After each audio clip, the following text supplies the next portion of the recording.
Rajiv Ranjan, Benjamin Netanyahu तो Trump की सुन नहीं रहा बल्कि फंसा दिया है। गलत कह रहा हूं तो आप करेक्ट कर दीजिएगा मुझे। नेतन्याहू सुन नहीं रहा, हम इतनी क्यों सुन रहे हैं अमेरिका की? और वैश्विक मंदी मुंह बाय खड़ी है। हमें अपने हित साधने हैं या उनकी अर्थव्यवस्था को सपोर्ट करना है, उसको संभालना है? पहले तो खुद को संभालना है ना। देखिए, हम तो खुली आंख से पूरी दुनिया को देख रहे हैं। हमारे रिश्ते उन मुल्कों के साथ भी बेहतर हैं जिनके बारे में ये बताया जाता है कि उनके साथ हमारे रिश्ते खत्म हो गए। अगर रिश्ते खत्म हो जाते तो ईरान हमारे संतुलित रवैये की सराहना नहीं कर रहा होता। देखिए, एक बात बिल्कुल साफ है, आपके पास जो विकल्प हैं, आप कैसे इस संकट से उभरे, इसलिए कि इस युद्ध में आपकी कोई भूमिका नहीं है। ये युद्ध पूरी दुनिया पर थोपा गया और भारत कहीं ना कहीं भारत भी एक बड़ा शिकार है। कैसे नहीं है हमारी भूमिका कैसे नहीं है? नेटो अमेरिका का समर्थन करने से इनकार कर रहा है। स्पेन तो सीधे सीधे खुल्लम खुल्ला चुनौती दे रहा है, युद्ध पोत देने से इनकार कर रहा है। Germany, Australia, south Korea, Japan, हम चुप्पी साधे बैठे हैं। हम अगर तटस्थ हैं तो इसका अर्थ ये नहीं है कि हम इजराइल और अमेरिका के साथ हैं या हम ईरान के खिलाफ हैं। हमारे लिए राष्ट्रीय हित सर्वोपरि हैं। और ये हिंदुस्तान में कई ऐसी वारदातें हुई जिस समय हम ये कह सकते हैं कि भारत को पूरी तरह से खुद पर भरोसा करना पड़ा और दुनिया की बहुत बड़ी ताकतें भी उस समय मुख दर्शक बन करके देखती रही। अब ये सवाल जो आपके सामने है कि इस संकट से आप उभरे कैसे, तो निसंदेह ये जिस तरीके की परिस्थिति है, ये केवल एप्स्टीन फाइल और सीधे सतही आरोपों के जरिए आप पूरी परिस्थिति का राजनीतिकीकरण करना चाहे तो कर सकते हैं, जो भी अभी कांग्रेस के प्रवक्ता हैं। इजराइल ने 187 बच्चियों को मार दिया। साधारण संकट। अमेरिका कहता है कि भाई हम ये मुझ पर आई हैड अ फीलिंग कि ये हम पर हमला करने वाले हैं। काउंटर टेररिज्म चीफ वहां पर कहते हैं ईरान से कोई खतरा नहीं था, इस्तीफा दे देते हैं। तो हम आईना क्यों नहीं दिखाते कि भैया कर क्यों रहे हो, ये बताओ तो। ये तो हम बता सकते हैं ना, ये तो हम कह सकते हैं। हमें देखिए, हमारी कोशिश क्या होनी चाहिए, अभी इस संकट से भारत कैसे उभरे। भारत जो विश्वव्यापी मंदी की आशंकाएं हैं, उसके जाल में भारत नहीं फंसे।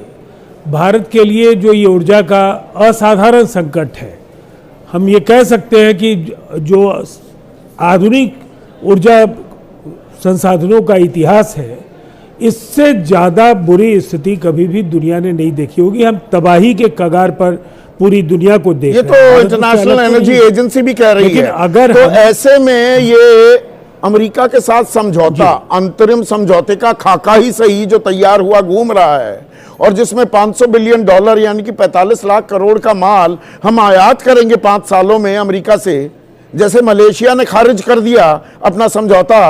और वो कहते कहते फिर बीच में थोड़ा सा तरमीम कर गए अपने बयान को प्रोफेसर अश्विनी महाजन।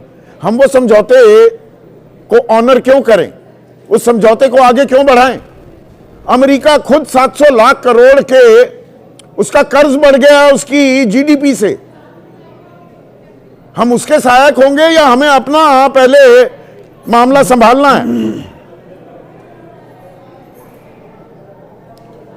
ये बाजार में जो चीजें सामने में है, दुनिया में जो चर्चाएं हो रही हैं, आधिकारिक तौर पर भारत सरकार ने 500 बिलियन की बात तो कही नहीं है, लेकिन हमारा व्यापार अमेरिका के साथ बड़ा है।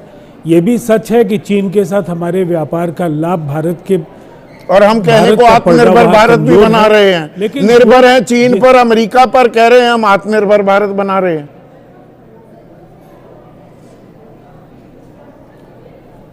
दुनिया में सबको सबकी जरूरत है, और अगर ऐसा नहीं होता तो हमारा अमेरिका के साथ जो व्यापार है उसमें हमारा पलड़ा भारी होता है। ऐसी स्थिति भी नहीं होती। वो पलड़ा भारी था, अब उनका पलड़ा भारी हो जाएगा। 9 लाख करोड़, 3 लाख करोड़ का तो माल देता था वो, और वो 9 लाख करोड़ का देगा तो पॉजिटिव बैलेंस ऑफ ट्रेड अब अमेरिका के फेवर में हो जाएगा, ना कि भारत। नहीं, आधिकारिक तौर पर भारत सरकार जब ऐसा कहे तब उस पर प्रतिक्रिया का औचित्य होगा। मतलब जब मोहर लग जाएगी तब कह देंगे हाँ अब मान लेते हैं, तब तक नहीं मानेंगे। किसी प्रतिक्रिया का जरूरत नहीं है। नहीं, हम अमेरिका से तेल ले रहे हैं, गैस 8% तक अमेरिका से लेने लगे, 45 दिन लगते हैं वहां से शिप को आने में, 8 गुना ट्रांसपोर्टेशन कॉस्ट, 5 गुना ज्यादा इंश्योरेंस कॉस्ट। हम बढ़ा रहे हैं ना अपना लेन देन तेल और गैस में।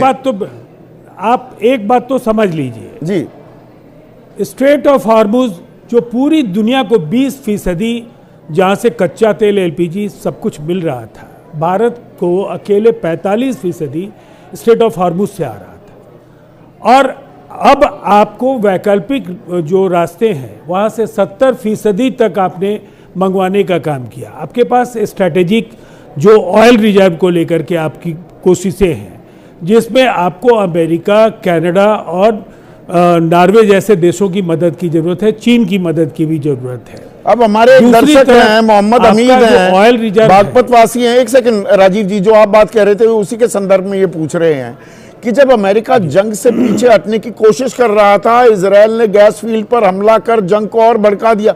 कल वो दक्षिण इलाके में कर दिया ना, फिर ईरान ने भी हमला किया। हम चुप क्यों नहीं करवा, इन्हें कहते क्यों नहीं कि भैया कितनी आग फैलाओगे और कितना विध्वंस करोगे, ठहर जाओ, संभल जाओ। ये कहने में भारत गुरेज क्यों कर रहा है?